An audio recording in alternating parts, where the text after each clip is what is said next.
On हो गया।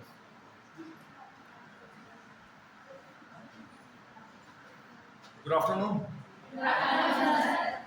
Set हो गया ना अच्छे से?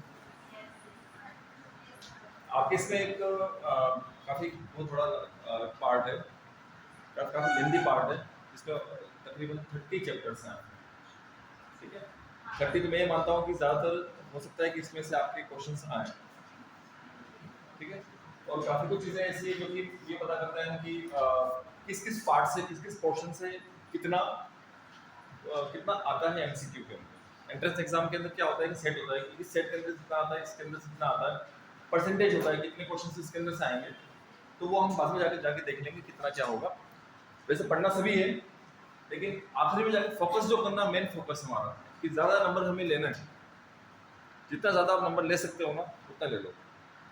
जो पोर्शन मैं कवर करने वाला हूँ आपके सामने, वो पोर्शन क्या है कि इसमें सारा मेडिकल का, मेडिकल थिंग्स, जिसमें आपका एनाटॉमी फिजियोलॉजी भी आ जाएगी, आपकी आपकी मेडिसिन भी आ जाएगा, क्या क्या ट्रीटमेंट प्लान है, पैथोलॉजी, मेडिसिन के पहले पैथोलॉजी। इसके पहले आपको समझना जरूरी है कि क्या हम जो पढ़ने जा रहे हैं सही मायने में है क्या। हम जो पढ़ने जा रहे हैं सही मायने में है क्या। जैसे हमने पढ़ाई की थी हमारे टाइम में, तो हमारे टाइम में मेडिसिन सब्जेक्ट होता था 3rd ईयर में। ठीक है ना, तो ये मानते थे कि मेडिसिन एक मिक्सचर है, एक मिक्सचर बनाते हैं ना, जैसे देवली गाँव का नमकीन नमकीन मिक्सचर, सब मिक्स कर दिया, ये भी डाला वो भी डाला, सब करके तैयार है। अगर किसी ने anatomy physiology, pathology, microbiology, microbiology से पहले बायोकेमिस्ट्री, माइक्रोबायोलॉजी, पैथोलॉजी और मेडिसिन के बारे में जो पढ़ते हैं, फार्मेसी के बारे में, फार्माकोलॉजी, अगर वो सब चीज़ें पढ़ ली उसने, तो मेडिसिन के बारे में लिख दे। अब मेडिसिन जो सब्जेक्ट है उसमें उसको ज़्यादा कुछ लिखने की जरूरत नहीं पड़ती, क्योंकि वो पढ़ चुका है पहले से कुछ। उसको क्या लिखना, इलाज। तो मैं जो पढ़ाने जा रहा हूँ इसके अंदर बताऊंगा कि क्या है बीमारी, क्या है प्राइमरी हेल्थ केयर, क्या है कम्युनिटी हेल्थ प्रॉब्लम्स, क्या है कम्युनिटी के अंदर कौन कौन सी हेल्थ प्रॉब्लम्स आती हैं। और आपको, क्योंकि आप डॉक्टर से जुड़े हो, डॉक्टर को असिस्ट करोगे, काफ़ी कुछ चीज़ें आपको डॉक्टर साहब को बताएंगे कि आपको ये करना, आपको ये करना, ये इलाज दे दो। कई जगह पर आपको किसी के घर जाके भी केयर करना पड़ता है। प्राइमरी हेल्थ केयर आपको प्रोवाइड करना कि किसी घर जाके भी करना पड़ सकता है आपको, है ना। प्राइवेटली काम कर रहा है, गवर्नमेंट में काम कर रहा है, गवर्नमेंट हॉस्पिटल में केयर करना है पेशेंट की आपको, तो आप कैसे केयर करोगे उनकी। तो उसके लिए आपको मेडिसिन का नॉलेज भी होना चाहिए। साथ में दो दो टाइप का होता है, एक तो फार्मा से जुड़ा हुआ जिसको हम बोलते हैं फार्माकोलॉजिकल मैनेजमेंट, तो दूसरा होता है नॉन फार्माकोलॉजिकल मैनेजमेंट। क्या मतलब समझे, फार्माकोलॉजिकल मैनेजमेंट क्या है, नॉन फार्माकोलॉजिकल मैनेजमेंट क्या है।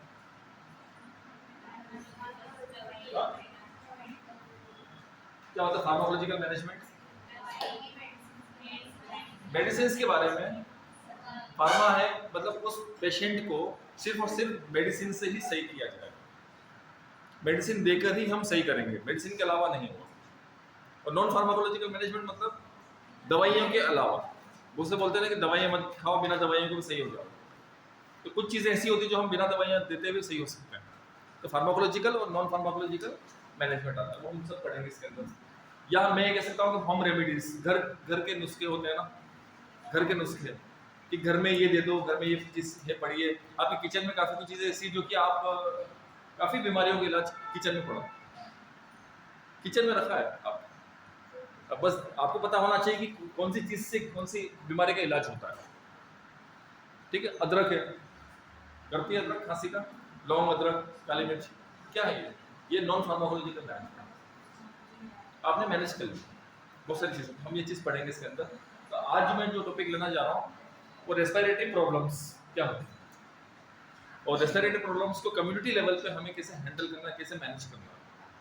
तो उसके पहले हमें जानना जरूरी है कि रेस्पिरेटरी प्रॉब्लम होती क्या है, कौन कौन सी होती है। ठीक है, आज जितना मैक्सिमम कवर कर सकते हैं आज करेंगे, बाकी हम कल भी कर सकते हैं। और बाकी कवर काफ़ी बड़ा है, ये भी छोटा मोटा नहीं है टॉपिक, नहीं बहुत लेंथी टॉपिक है। ऐसे आप 30 चैप्टर्स कितने हैं जो पार्ट मिले उसको 30 चैप्टर कवर करेंगे हम पूरा, बहुत लंबा है। तो इसको आगे जाते हैं कि प्राइमरी हेल्थ केयर में कम्युनिटी हेल्थ प्रॉब्लम्स में फर्स्ट क्या है, रेस्पिरेटरी प्रॉब्लम्स क्या होती है। कॉमन रेस्पिरेटरी प्रॉब्लम्स क्या है, आपको पता है इसके बारे में थोड़ा बहुत? कॉमनली हम क्या सुनते हैं, कफ एंड कोल्ड, आपने सुना होगा अस्थमा, आपने सुना होगा निमोनिया, आपने सुना होगा टीबी, टीबी का फुल फॉर्म ट्यूबरकुलोसिस, ठीक है। तो आपने सुना होगा सीओपीडी, सीओपीडी क्या है, कभी सुना?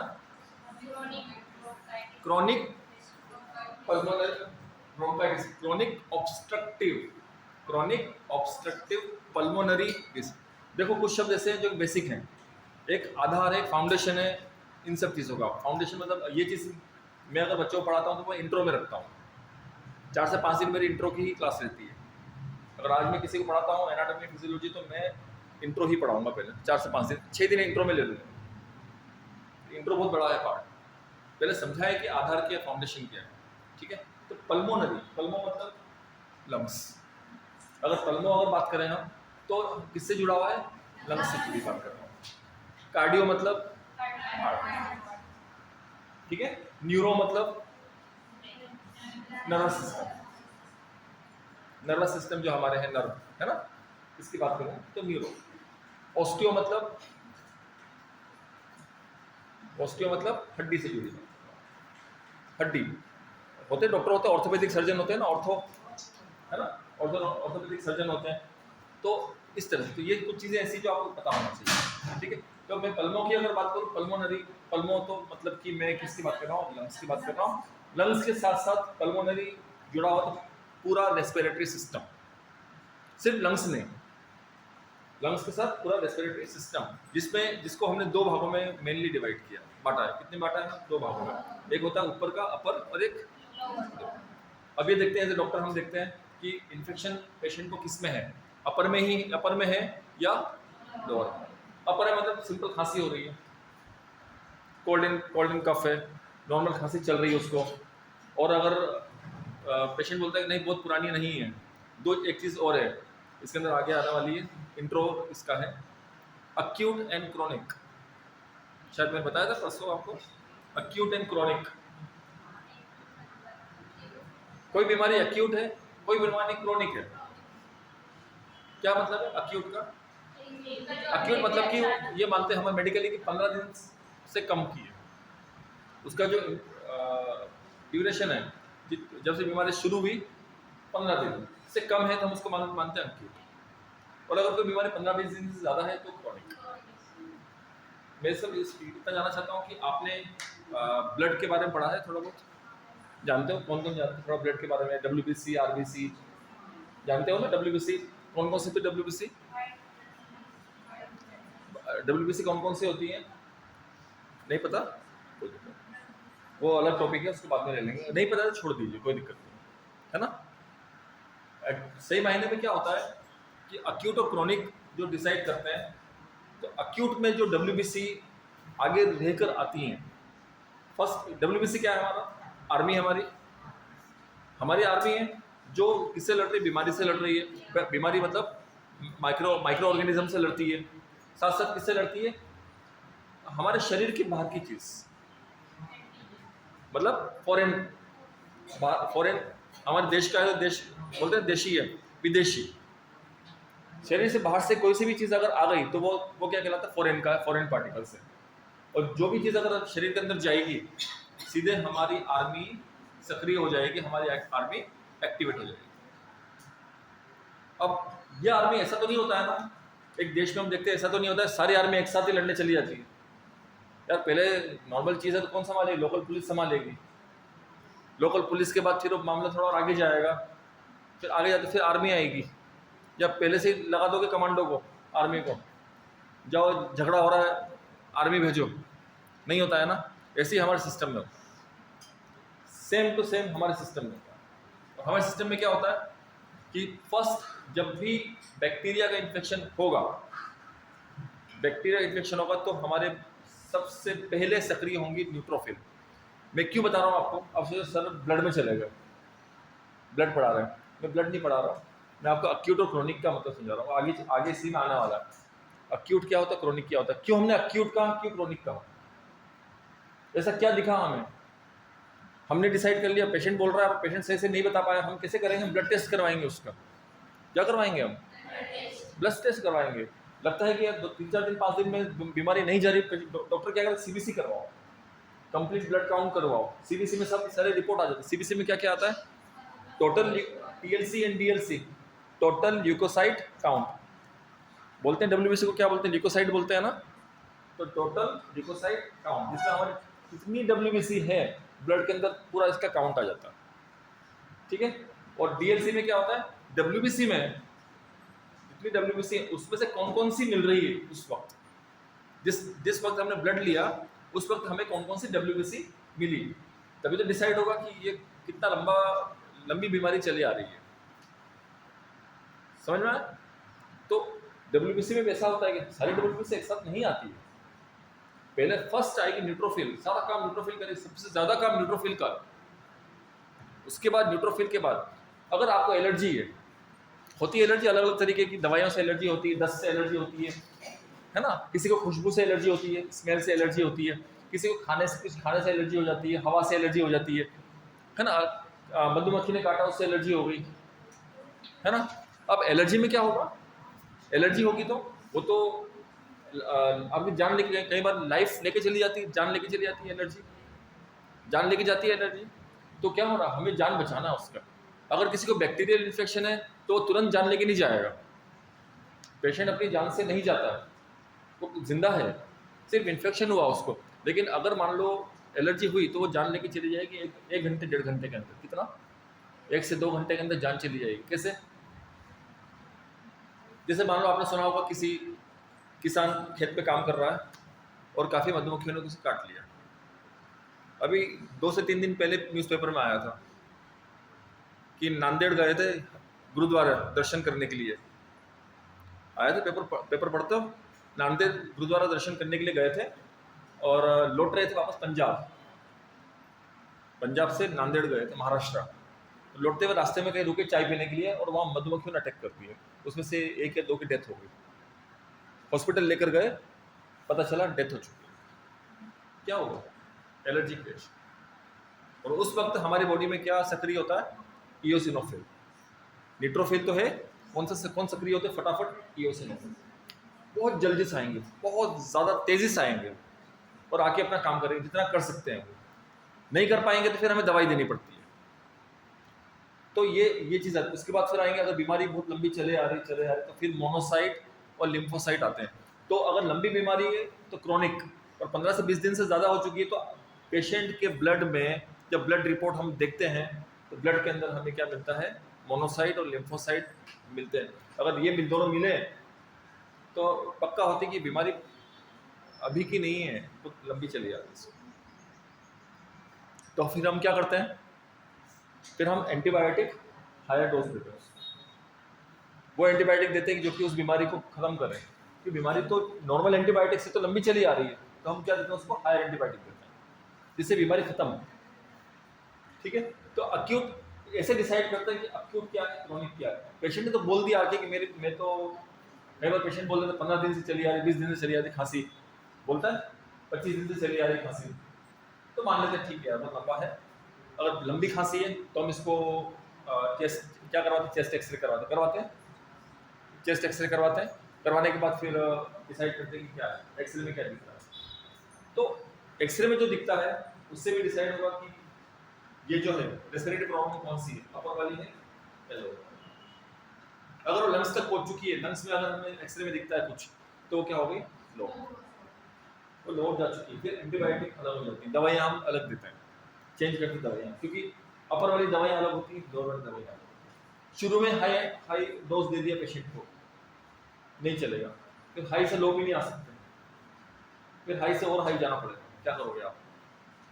तो ये सब डिसाइड कर। उसके पहले मैनेजमेंट क्या होगा इन सब का, उस मैनेजमेंट पढ़ने के पहले हम इन सब चीज़ों को देखेंगे। रेस्पिरेटरी प्रॉब्लम्स क्या होता है, उनके साइंस और सिम्टम्स, मतलब पेशेंट क्या सिम्टम लेके आता है, क्या आके बोलता है डॉक्टर साहब को कि मुझे बुखार आ रहा है, मुझे खांसी जुकाम हो रहा है, क्या बोलता है, वो सब चीज़ें इसके अंदर है। ठीक है। तो common respiratory problems, asthma, COPD, chronic obstructive pulmonary disease, एक डिजीज है क्रोनिक, मतलब लंबे समय से, अभी की तो नहीं है ना, बहुत टाइम से इसको है। खांसी की प्रॉब्लम, जरा सा डस्ट होता है, क्लाइमेट चेंज होता है, खांसी चलने लग जाती है, क्रॉनिक। ऑब्स्ट्रक्टिव मतलब ऑब्स्ट्रक्शन आ रहा है, मतलब एक रुकावट आ रही है। क्या रुकावट आ रही है? कि वो सांस नहीं लेता, तो सांस लेने में दिक्कत आ रही है, तो रुकावट हो रही है, ऑब्स्ट्रक्शन। पल्मोनरी, लंग्स की डिसीज आ गया, तो क्रॉनिक ऑब्स्ट्रक्टिव पल्मोनरी डिसीज। अब इसमें एक चीज क्लियर कर देता हूं, अस्थमा के अंदर अस्थमा और सीओपीडी सबसे ज्यादा गलत तरह से डायग्नोस होने वाले चीज़ है, बीमारी है। अस्थमा और सीओपीडी दोनों, कहने के लिए दोनों अलग अलग हैं, अस्थमा और सीओपीडी। अस्थमा के अंदर सीओपीडी हो सकता है, सुनना मेरी बात, अस्थमा के अंदर सीओपीडी हो सकता है, लेकिन सीओपीडी अस्थमा, सीओपीडी किसी को उसमें अस्थमा नहीं, कंफ्यूज। अस्थमा के अंदर पेशेंट को सीओपीडी की शिकायत हो सकती है, लेकिन सीओपीडी में अस्थमा की नहीं है। अस्थमा सीओपीडी से ऊपर निकल गया, अस्थमा सीओपीडी यहाँ है तो अस्थमा यहाँ आ चुका है। सीओपीडी जान लेके नहीं जाएगा, सीओपीडी से पेशेंट की जान नहीं जाएगी, अस्थमा से जान जा सकती है, जाती है अस्थमा से जान। अगर अस्थमेटिक अटैक ज़्यादा आ जाए, उसको पंप ना मिले इनहेलर, तो जान जा सकती है उसकी, लेकिन सीओपीडी से जान नहीं जाएगी। तो सीओपीडी यहाँ है तो अस्थमा, तो अस्थमा के अंदर सीओपीडी हो सकता है, दिक्कत आ सकती है। क्रॉनिक ऑब्स्ट्रक्शन हो सकता है, रुकावट आ सकती है सांस लेने में। अस्थमा में क्या हो रहा है, सांस लेने में दिक्कत आ रही है, तो रुकावट आ रही है, तो लंबे समय तक अस्थमा भी लंबे समय तक चल रहा है, तो सीओपीडी, अस्थमा के अंदर सीओपीडी हो सकता है, लेकिन सीओपीडी के अंदर अस्थमा नहीं है। हाँ, ये हो सकता है कि सीओपीडी आगे बढ़ के अस्थमा हो जाए किसी को, तो सीओपीडी का वाला पेशेंट है वो आगे बढ़ के अस्थमेटिक हो जाए, तो एक ये चीज़ है। और आगे से पढ़ेंगे निमोनिया क्या है, एलर्जीज कौन कौन सी होती है, ठीक है, किससे होता है, कारण क्या है, कॉजेस क्या है, किस कारण से ये सब चीज बीमारियां होती हैं, तो सिर्फ आगे पढ़ेंगे। क्लासिफिकेशन अगर देखते हैं रेस्पिरेटरी प्रॉब्लम्स की, तो क्या क्लासिफिकेशन, एक तो हमें कौन कौन से कफ होते हैं, अगर मैं आपको आमतौर पे पूछूं, आपको कफ होता है, एक तो कफ में क्या होता है, बलगम आ रहा है, उसको हम मेडिकली क्या बोलते हैं, स्पूटम, SPUTUM, और नॉर्मली क्या बोलते हैं, बलगम, है ना, खखार आना, बलगम आना। एक चीज और क्लियर करना चाहता हूँ, कफ को, बलगम को कफ नहीं बोलते, बलगम को कफ नहीं, हम लोग अरे कफ आ, बलगम को कफ नहीं बोलते।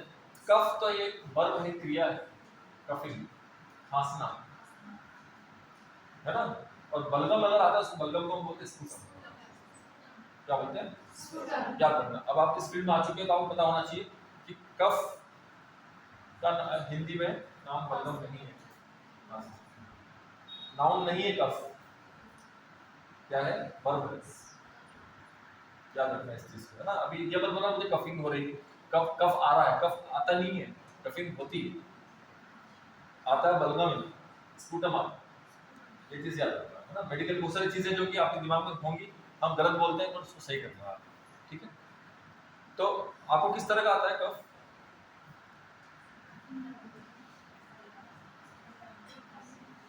बताऊंगा ही इसका, मेरे फोकसिंग इसके ऊपर आपको चलना चाहिए। क्या है, मेरा क्या होता है, इन्वॉल्व होके सबसे बात करके पढ़ाना, तो इसका आइनर कैमरा। हाँ, क्या है, आपको अगर एक बार तो बलगम आता है या बलगम नहीं आता है, तो मतलब गीली खांसी बोलते हैं नॉर्मली, और एक सूखी खांसी बोलते हैं, ड्राई कफ, वेट कफ बोलते हैं ना। तो ड्राई कफ को हम नॉन प्रोडक्टिव कफ बोलते हैं मेडिकल, क्या बोलते हैं, नॉन प्रोडक्टिव कफ, जिसके अंदर बलगम नहीं निकल के आता, सूखी सूखी खांसी आती है, और उसमें खांसी आती है क्यों है। अगर कोई सूखी सूखी खांसी खांस रहा है तो उसको पहले बोलो कि तुम उसको इरिटेशन हो रहा है ना, छिल चुका है, जलन हो रही है, यहाँ पे ज्यादा खांस रहा उसकी वजह से। अगर कोई दवा लिखता है, कफ सिरप मेडिकल से लेके आता है, सबसे पहले उसके अंदर ये देखो कि सूदिंग इफेक्ट दे रही है, ठंडा करने के लिए, इसको गले को ठंडा करने के लिए उसके अंदर जो चीज होनी चाहिए वो है या नहीं। गले को ठंडा कौन करता है, मेंथोल, मेंथोल ठंडा करता है ना, सुना मेंथोल, टॉफीज में लॉजेंजेस होते हैं, और खाते हैं उसमें मेंथोल होता है ना, मेंथोल क्या होता है, जब भी होगा उसको ठंडा करेगा। तो उस कफ सिरप के अंदर मेंथोल है या नहीं? अगर मेंथोल नहीं है तो वो ड्राई कफ के लिए काम में नहीं है, क्योंकि वो सूखी खांसी खांसा है, इरिटेशन, जलन हो रही है उसको यहाँ पे, और बार बार खांस रहा है। क्यों खांस रहा है? क्योंकि जल रहा है, इरिटेशन हो रहा है, और इरिटेशन होगा तो हमें मेंथोल देना पड़ेगा। उस कफ सिरप में मेंथोल होना चाहिए।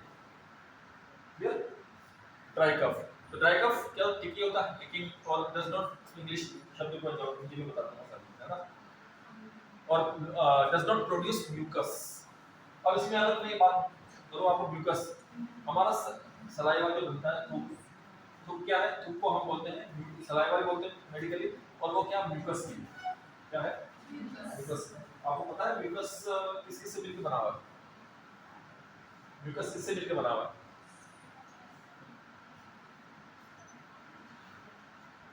किससे मिलकर बना म्यूकस?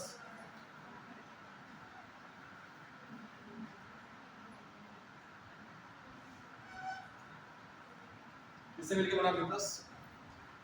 नहीं पता, पढ़ा नहीं? म्यूसिन प्लस सिरस, क्या म्यूसिन, क्योंकि आप एंट्रेंस आ रहे हो एमसीक्यू, तो म्यूकस आ गया, म्यूकस इज द कॉम्बिनेशन किसका है पता होना चाहिए। अगर क्वेश्चन आ गया तो क्या लिखोगे? म्यूसिन प्लस सिरस, MUCIN, म्यूसिन प्लस सिरस, SEROUS, म्यूसिन प्लस सिरस। अब इसमें अंतर क्या है? वही अंतर है, म्यूसिन क्या काम करता है? बॉडी में कहीं पर भी म्यूकस का सिक्रेशन होता है, बॉडी में कई जगह पर होता है म्यूकस का सिक्रेशन, तो उसमें म्यूसिन और सिरस होगा। म्यूसिन का काम क्या है? वही काम है जो कि इंजन ऑयल में, इंजन के अंदर इंजन ऑयल काम करता है। एक इंजन के अंदर इंजन ऑयल क्या काम करता है?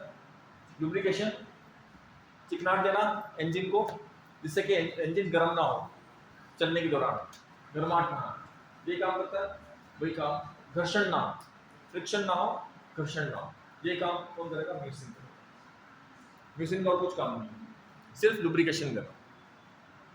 इसी के साथ साथ सिरस जो है, सिरस का काम क्या? सिरस के अंदर बाकी सारी चीजें रहेंगी।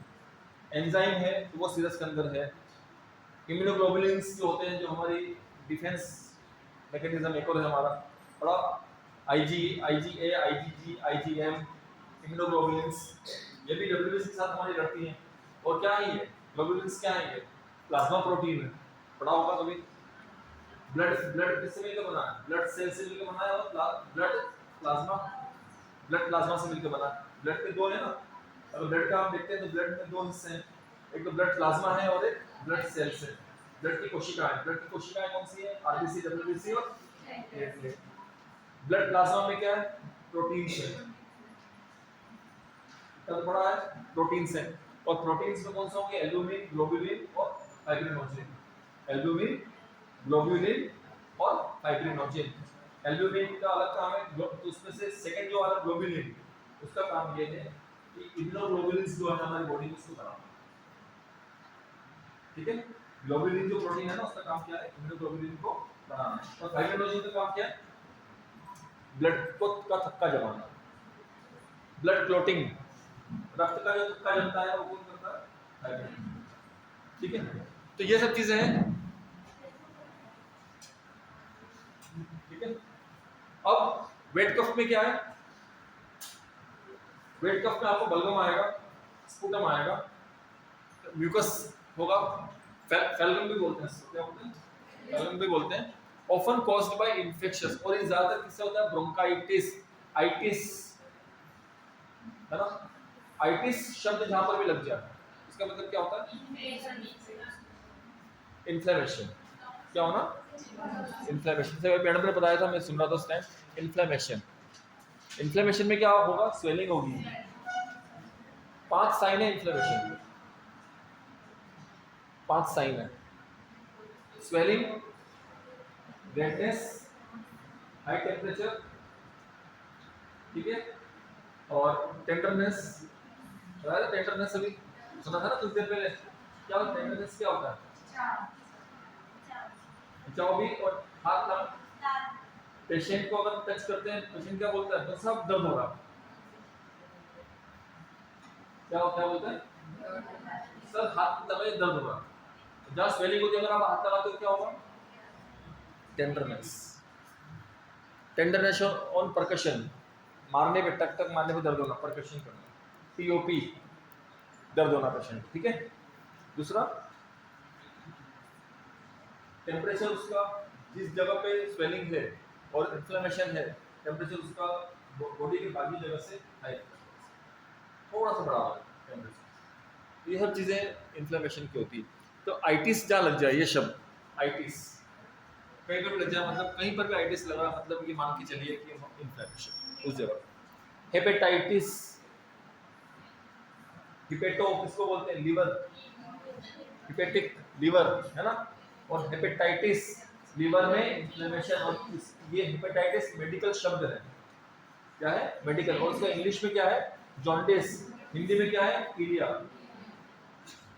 हिंदी में क्या है, पीलिया, पीलिया होता है ना, और पीलिया को हम इंग्लिश में क्या बोलते हैं, जॉन्डिस, जॉइंटिस मत बोलना, जॉइंटिस नहीं होता, जॉन्डिस होता है वो, है ना, जॉन्डिस, और मेडिकली इसको क्या बोलते हैं, हेपेटाइटिस, मतलब लीवर के अंदर इन्फ्लेमेशन, सूजन आती है, हेपेटाइटिस, क्लियर, यहां तक itis. Chronic conditions like COPD बता दिया मैंने आपको। थर्ड है बार्की कफ, ऐसा लगता है कि खांसता है ना, कि है ना, जैसे लाइक कि बार्क जो है ना, एक डॉग कैसे बार्क करता है, भौंकता है, खांसने में ऐसी आवाज निकलती है ना। कुकर खांसी अलग, कुकर खांसी अलग, वो अलग है, उसको वूपिंग कफ बोलते हैं, वूपिंग कफ, ठीक है। इंटेंस होता है, वायलेंट कफ्स होता है, बहुत इंटेंस, बहुत ज्यादा तेज, ऐसा लगता है कि बहुत ज्यादा ऐसा खांस रहा है, तेज खांस रहा है, और जो फ्रीक्वेंसी खांसने की आवाज है बहुत तेज निकल जाती है, ठीक है। वायरल इन्फेक्शन होता है in children causing inflamed Airways, ज्यादातर किसमें होता है, ये बच्चों में,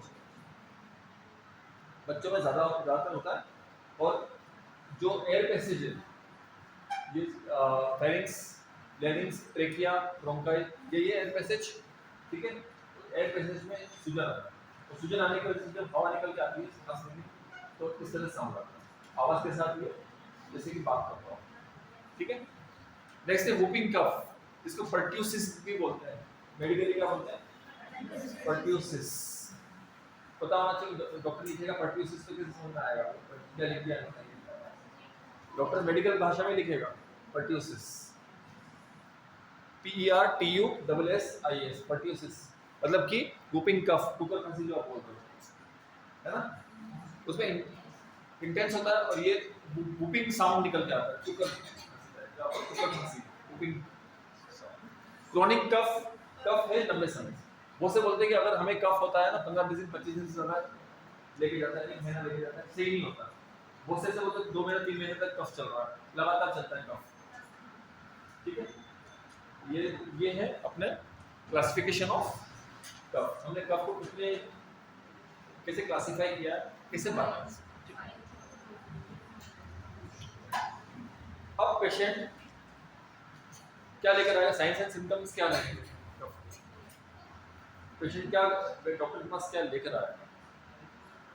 colds and cough are primary caused by respiratory viruses, most commonly rhinovirus, ज्यादातर कफ एंड कोल्ड अगर होता है किसी को तो क्या बोलते हैं, वायरल हो गया, ये बोलते, ये तो नहीं बोलते बैक्टीरियल हो गया, ये बोलते हैं कि फर्स्ट डॉक्टर क्या करता है, वायरल हुआ है, ज्यादा टेंशन मत लो, वायरल है 7 दिन में चला जाएगा, कि वायरस की लाइफ साइकिल कितनी होती है, 7 से 8 दिन में खत्म हो जाएगा, पर हाँ मेडिसिन ले लो, आप दवा ले लो, सिम्टम्स उसकी दवा ले लो, तो infect upper respiratory tract spreading by airborne droplets, और कैसे स्प्रेड होता है, कैसे फैलता है ये लोगों में, आपने खांसा, आपसे जो भी आपको पड़ोस में उनको फैल रहा है, ऐसे ही फैलता है ये, है ना, और किससे होता है, राइनोवायरस में, ठीक है।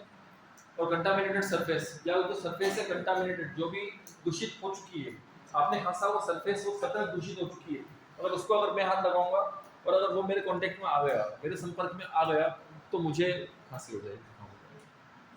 तो जब वायरल चलता है कम्युनिटी में, हम यही पढ़ रहे हैं कम्युनिटी हेल्थ प्रॉब्लम्स क्या होती है, तो ये प्रॉब्लम क्या कम्युनिटी में चलती है, तो वायरल एक साथ पूरे कम्युनिटी को ले लेता है, जैसे कि कोरोना वायरस, कोरोना वायरस ने पूरी दुनिया को अपने चपेट में ले लिया। क्या था? दो शब्द सुने होंगे आपको, एंडेमिक और पेंडेमिक। एंडेमिक और एंडेमिक क्या है? पेंडेमिक हो लोकल एरिया में एंडेमिक होगा, लोकल एरिया देवली में फैल गया। मलेरिया क्या है? एंडेमिक। मलेरिया, डेंगू मलेरिया फैलता है तो जैसे देवली में फैला। कोरोना वायरस क्या था? पूरे इंडिया में फैल गया, दुनिया में। पेंडेमिक दो चीजें हैं ना, पेंडेमिक और एंडेमिक दो चीजें होती हैं। सिम्टम्स क्या होते हैं? पेशेंट के सिम्टम्स लेके आता है रनी और स्टफी, दो टाइप के सिम्टम्स लेके आएगा। पेशेंट क्या बोलेगा? आप अपने आप को पेशेंट की जगह रख के देखो, अगर आपको जुकाम खांसी होता है आप क्या लेके जाओगे? कंप्लेंट। डॉक्टर को क्या कहते बोलोगे? डॉक्टर साहब रनी नोज है, एक तो ये कंप्लेंट बोलोगे, या क्या बोलोगे? क्या होगा? हाँ, कंजेशन हो चुका है, सांस नहीं ली जा रही सही से, ये कंजेशन हो चुका है, मुंह से सांस लेनी पड़ रही है, नाक बंद हो चुकी है, बोलोगे ना, नाक बंद हो चुकी है, या फिर बोलोगे कि नाक बंद। दो ही कंप्लेंट देख लो, उस केस में आपको किसी को कंप्लेंट होगी नहीं आपकी, ठीक है। फिर होगा गले में खराश, सोर थ्रोट, गले में खराश, स्नीजिंग, छींके बहुत आ रही है, ठीक है, कफिंग, खांसी आ रही है, कफिंग होगा, खांसना, ठीक है, और थकान महसूस हो रही है, ज्यादा नहीं, हल्की सी थकान महसूस हो रही है, ये कहोगे, ज्यादा नहीं कहोगे, थोड़ी थकान में थकावट लग रही है और खांसी आ रही है, गले में खराश है, नाक बहती है, तो हम समझ जाएंगे वायरल, और कुछ नहीं हो सकता वायरल के अलावा। हाँ, अगर फीवर ज्यादा होता है, अगर पेशेंट लेके आता है कि मुझे बहुत ज्यादा फीवर है, बहुत तेज फीवर है, तो चांसेस क्या हो जाते हैं बैक्टीरियल इन्फेक्शन के। फीवर कब होगा बताइए? हंसे मत, क्या हो रहा है? आपको कुछ बात कहनी है तो आप बोल दो, बीच में हंस के डिस्टर्ब मत करो, है ना, क्लास डिस्टर्ब होती है, मेरा ध्यान बार बार आपकी तरफ जा रहा है, ठीक है। अगर आपको कुछ करना है तो हम उस बात को हम खुद हंस लें सभी, है ना, एक क्लास में डिस्टर्ब मत करो प्लीज।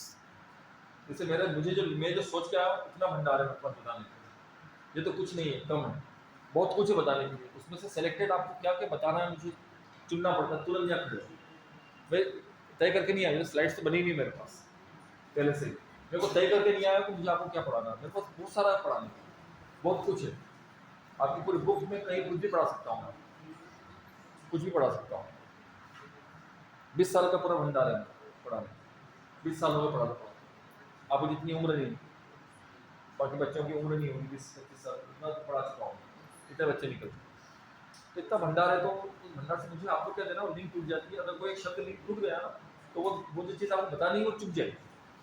तो जितना बोलता बच्चों से क्लास में हंसी मजाक चलेगी, मजाक मस्ती सब चलेगी, मैं भी आपके साथ मजाक मस्ती करूँगा, सब चलेगा, लेकिन जब क्लास में जब पढ़ा रहा हूँ सीरियस टॉपिक तो शांत सुनो, लिखना है लिख लो, नहीं लिखना लिख लो, कोई दिक्कत नहीं है, बाकी सुनो ध्यान से, तो मैं चुकू ना कुछ बता दूंगा, तो इसमें से बहुत सारे पॉइंट ऐसे हैं जो मुझे बताना पड़ रहा है जिससे कि ये समझ में आ रहा है, इसका आधार तो है नहीं आपका, है ना, अब बिना आधार के मैं बिल्डिंग खड़ी कर दूंगा क्या होगा, बिल्डिंग गिरने वाली है, आप एंट्रेंस में दिक्कत आएगी, वहाँ पे घुमा फिरा के कुछ पूछ लिया ना उसने क्वेश्चन को, आप उसको आंसर नहीं दे पाओ, उत्तर नहीं दे पाओ, आप कुछ का कुछ टिक करके आ जाओगे एमसीक्यू, वहाँ तो फटाफट पढ़ना है, ABCD में क्या सेलेक्ट करना है हमें वो टिक करना है, इतना दिमाग फटाफट दिमाग लगता है, तो मैं हर चीज़ बताऊंगा आपको, इसको क्या बोलते हैं, इसको क्या बोलते हैं, इसको इसका नाम ये भी है, इसका नाम ये भी है, रुक रुक के मैं हर चीज़ बता रहा हूँ, ठीक है, तो इतना ध्यान दो आप देखो, बस क्लास का हल्का सा डिसिप्लिन रखो, ज़्यादा भी नहीं जाता हूँ, टाइट डिसिप्लिन में जाता हूँ कि बहुत टाइट आपकी क्लास को चलता हूँ मैं, मेरी क्लास बिल्कुल तरीके से चलती है, पर मैं बच्चों को पढ़ाता हूँ कई बार आराम से फ्रेंडली होकर पढ़ाता हूँ, अकड़ के नहीं पढ़ाता हूँ ज़्यादा, है ना, इतना ध्यान रखो। Sneezing, coughing and mild fatigue, बोलते हैं हल्की सी मुझे थकान हो रही है, ये सब चीज़ बताता है, ये क्या होता है, कब तक चलेगा, टिपिकली पीक होता है तीसरे से चौथे दिन तक बहुत ज़्यादा हो जाती है, बढ़ती है ना। उसके बाद resolve with in 7 to 10 days. मैंने क्या बोला, वायरल है तो 7 से 10 दिन के अंदर खत्म हो जाएगा, क्योंकि वायरस की जो लाइफ साइकिल है 7 दिन की है। अगर किसी को आपको वायरस अटैक किया है तो 7 दिन में खत्म हो जाएगा वो। थोड़ा बहुत सिम्टम्स बचा हुआ वो धीरे धीरे चला जाएगा, ठीक है। इसलिए डॉक्टर बोलते हैं कि कभी वायरल फीवर होता है आपको, बोलते हैं कि दिन में 3 टाइम 4 टाइम पैरासीटामोल खाओ। क्यों? क्योंकि शुरुआत तो पीक लेवल है, बुखार हर 4-5 घंटे 6 घंटे में आ रहा है आप, तो डॉक्टर क्या बोलते हैं हर 5-6 घंटे में 8 घंटे में क्या खाओ, पैरासीटामोल। फिर दो दिन बाद क्या बोलते हैं 2 टाइम कर दो, फिर 1 टाइम करो, फिर जब भी बुखार हो तब लो, फिर जब बुखार हो तब लो।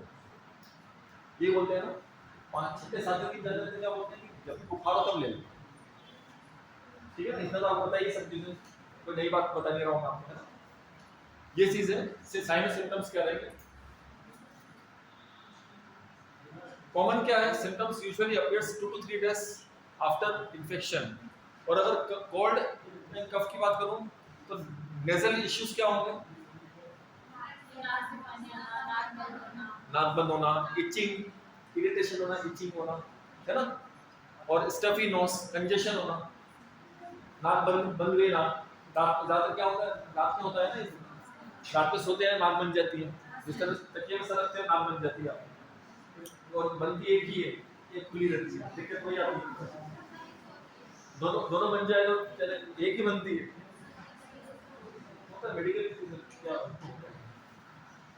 एक ही बनती है, उसके जवाब मेरे पास नहीं क्यों होती है ऐसे, ठीक है।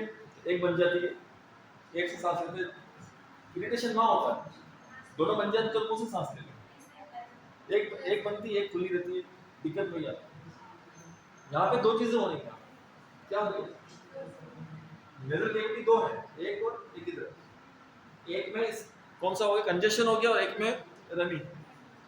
तो आपने देखा होगा जब ये बनती है तो इधर से रनी नोज होता है, या ये बनती है तो इधर से नाक बहती है, यही होता है ना। तो ये सब बिजनेस के सिम्टम्स हैं, ठीक है। थ्रोट माउथ में क्या देखेंगे, सोर थ्रोट, गले में खराश, स्क्रैची थ्रोट, ऐसा लगता है किसी ने स्क्रैच कर रहा हो, खुरच रहा है गले को बार-बार, इरिटेशन दे रहा है ना, ऐसा लगता है। और होर्सनेस, ऐसा लगता है कि ये ना हॉर्स की आवाज आती है, ऐसी आवाज होती है गले में, गला भारी हो जाना। जैसे घोड़ा कैसे कहता है, घोड़ा जो बोलता है जैसे घोड़े की तरह आवाज ऐसी हो जाती है, मोटी आवाज आती है, भारी आवाज आती है ना, वो चीज हो जाती है। अब कफ की बात करें, usually dry at first, dry क्या रहेगा, फर्स्ट में रहेगा, पोटेंशियली बिकमिंग वेट, बाद में जाकर क्या हो जाएगा, वेट हो जाएगा।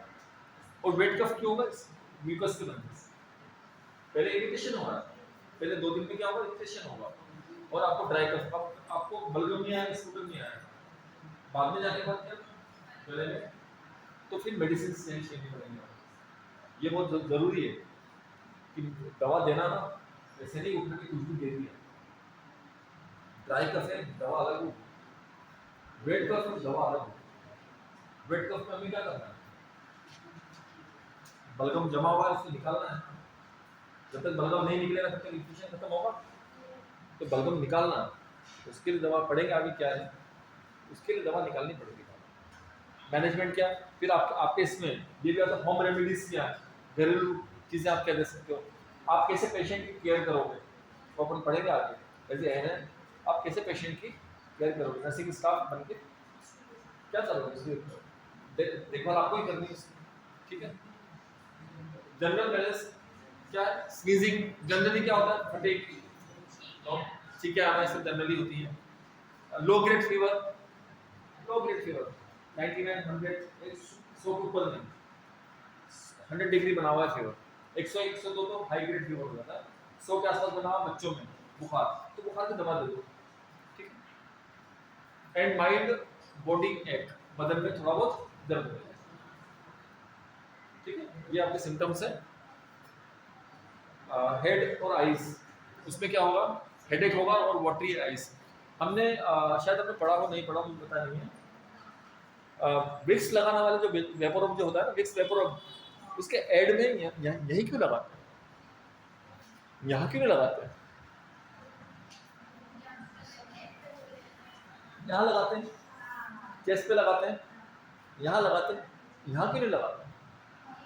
हेड तो ये भी है ना, हेड में बड़े प्यार से वो माँ अपने बच्चे को विक्स लगाती, क्यों लगाती है? ऐसा क्यों? और कहीं क्यों नहीं लगाते? यहाँ ऐसा क्या है? इस जगह क्या है? एनाटॉमी क्या है इसकी? पढ़िए बोलो, हल्का फुल्का पढ़ाओ। फ्रंटल साइनस, साइनस है ठीक है। जैसे आपका एएनएम है, जैसे जिन बच्चों को मैं पढ़ा रहा हूँ, नर्सिंग वाले भी हैं, नर्सिंग क्या फार्मेसी वाले भी हैं, पैरामेडिकल्स भी हैं। पैरामेडिकल्स, पैरा क्या शब्द जुड़ गया उनके साथ? पैरा, मतलब वो डिप्लोमा होल्डर्स हैं मेडिकल फील्ड के, जो कि अंदर से किससे जुड़े हुए हैं? मेडिकल डिपार्टमेंट से, डॉक्टर से जुड़े हुए हैं। जुड़ा है अलार्म, ये अलार्म बंद करो, 349 का अलार्म। तो पैरामेडिकल अंदर से किससे जुड़े हुए हैं?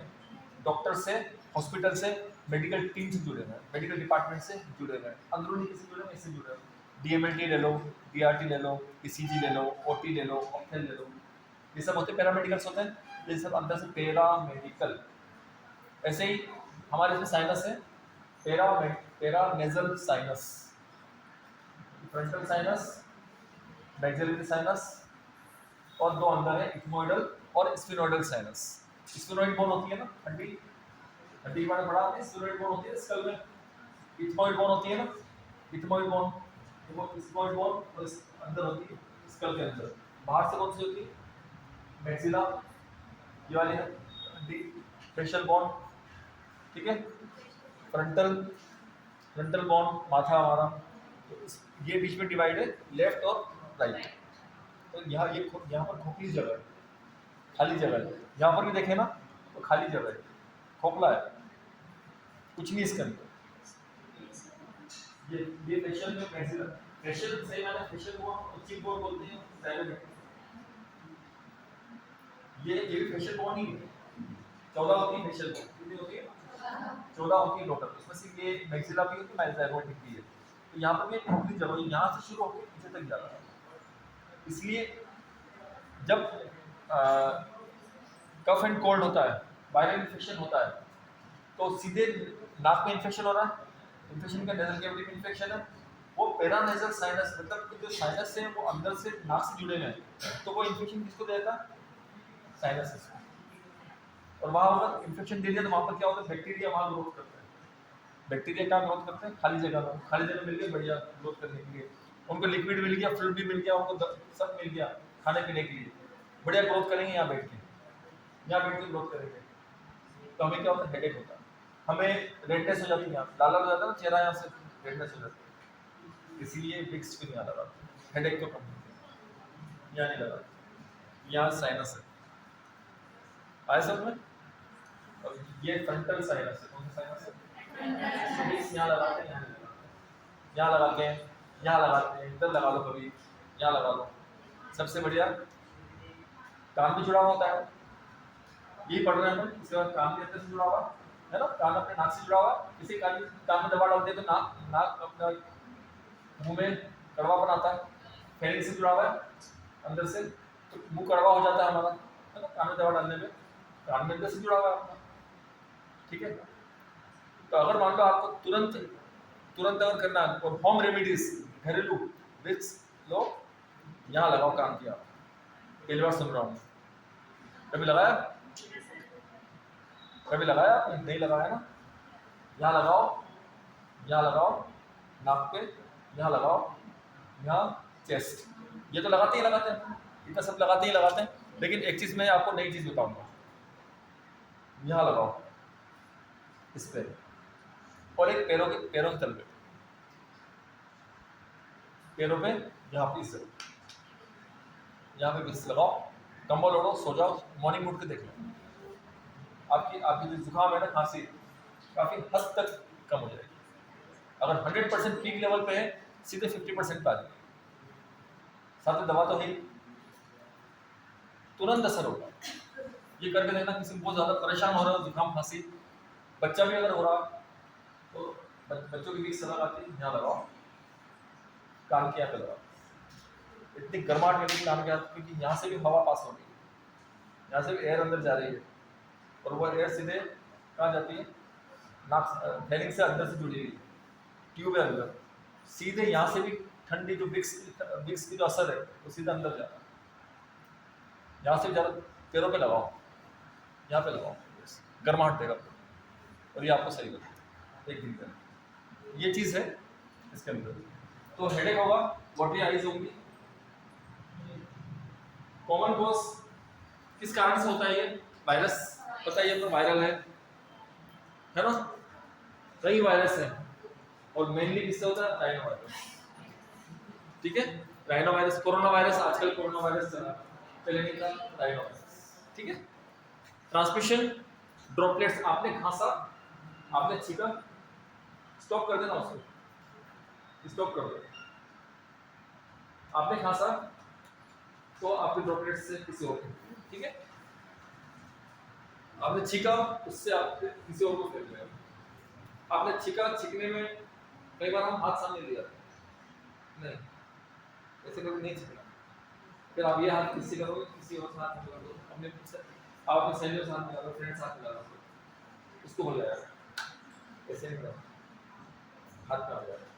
ठीक है, रिस्क फैक्टर कौन सा? Close contact with infected individual. अगर आप बहुत ज्यादा क्लोज कांटेक्ट में है, संपर्क में है किसी के, तो आपको होने के चांसेस ज्यादा। या किसी की इम्यूनिटी, रोग से लड़ने की क्षमता बहुत कम है, और सबसे ज्यादा कम रोग से लड़ने की क्षमता किसकी होती है? HIV patient, ads. एड्स किसको है? एड्स क्या है? डिजीज है, सिंड्रोम। अगर हम बीमारी के बारे में पढ़ रहे हैं तो ये चीज क्लियर होनी चाहिए कि फिर डिजीज, डिसऑर्डर, सिंड्रोम में अंतर क्या है। अगर बीमारी पढ़ रहे हैं तो डिजीज क्या है? आगे बहुत सारी बीमारियां आएंगी आपके, अभी पूरा सिस्टम है आपके। डिजीज क्या है, डिसऑर्डर क्या, सिंड्रोम क्या है? डिसऑर्डर क्या है, चलो बताओ। ऑर्डर क्या है? अगर मान लो ये क्लासरूम चल रही है, ये एक ऑर्डर में चल रही है क्लासरूम, बड़े तरीके से आप अटेंड कर रहे हो ऑर्डर, किसी ने बीच में आके इस ऑर्डर को बिगाड़ दिया, क्लास चलेगी? क्लास का ऑर्डर बिगड़ गया, मुझे बंद करना पड़ेगा, मुझे बंद करना पड़ेगा, आपका क्या हो जाएगा? नुकसान, नुकसान हो जाएगा। तो बॉडी में कोई फिजियोलॉजी चल रही है, बॉडी की फिजियोलॉजी, उस चलती हुई फिजियोलॉजी के अंदर कोई दिक्कत आ गई, डिसऑर्डर हो। डायबिटीज क्या है? डिसऑर्डर। डायबिटीज जो है ना, डिजीज नहीं है, क्या है? डिसऑर्डर। डायबिटीज बीमारी है, हम हिंदी में तो एक ही शब्द बोलते हैं, बीमारी बोलते हैं ना। आपके दिमाग में वही चल रहा होगा अभी, यहाँ सबके ऊपर ध्यान है मेरा, आपके दिमाग में चल रहा है कि हम तो बीमारी बोलते हैं। बीमारी तो हिंदी है, हिंदी ऐसी भाषा जिसमें कि बीमारी, लेकिन बीमारी 3 टाइप की होती है, डिसीज, डिसऑर्डर और सिंड्रोम। डिजीज मतलब बीमारी, बैक्टीरियल इन्फेक्शन, वायरल इन्फेक्शन, ये इन्फेक्शन, वो हो गया, वो बीमारी, सब बीमारी। हार्ट की, हार्ट जो है वो डिजीज ही है। ठीक है, डिसऑर्डर क्या है? नॉर्मल फिजियोलॉजी जो चल रही है बॉडी की, उसमें दिक्कत आ गई, डिसऑर्डर। तो डायबिटीज में क्या हो रहा था? नॉर्मल काम चल रहा था, इंसुलिन अपना काम कर रहा था, ग्लूकोज की एंट्री करवा रहा था सेल के अंदर। ग्लूकोज ऐसे नहीं जाता सेल के अंदर, ग्लूकोज की एंट्री सेल के अंदर करवानी पड़ती है, और कौन करवाता है? इंसुलिन करवाता है। अगर इंसुलिन नहीं हो तो ग्लूकोज कहाँ दौड़ता रहेगा? ब्लड के अंदर। कहाँ पे दौड़ेगा? घूमता रहेगा ब्लड के अंदर। अगर ब्लड के अंदर घूमेगा तो आप खाना तो खा रहे हो ना, आप खाना खा रहे हो तो लगातार ग्लूकोज बन रहा है, मिल रहा है आपको, बन नहीं रहा है, मिल रहा है, बन नहीं रहा, बनता नहीं है, मिलता है, सॉरी मैं इस पर करेक्शन करूंगा, बनता नहीं है, मिलता है, मिल रहा है ग्लूकोज, खाने से लगातार ग्लूकोज मिल रहा है, तो ब्लड के अंदर क्या हो रहा है? ग्लूकोज का लेवल बढ़ रहा है, वही तो हाई शुगर है, 300 400 शुगर होता है ना, 500 शुगर क्यों हो रहा है? इंसुलिन बिल्कुल काम नहीं कर रहा है उनका। बहुत सौ इंसुलिन के इंजेक्शन लगाते हैं ना, ये चीज़ भी आएगी आपको, मैं पढ़ाऊंगा उसके अंदर, ये टॉपिक भी है डायबिटीज़ के बारे में। ठीक है, तो ये सब चीज़ें हैं।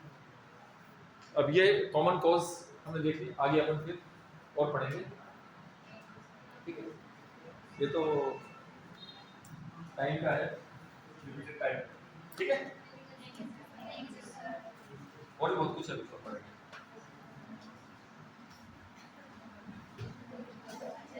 अभी तो आपकी सारी वो है डिजीज सारी, उनके साइंस और सिम्टम्स क्या है, उनका कैसे उसको मैनेजमेंट करना है।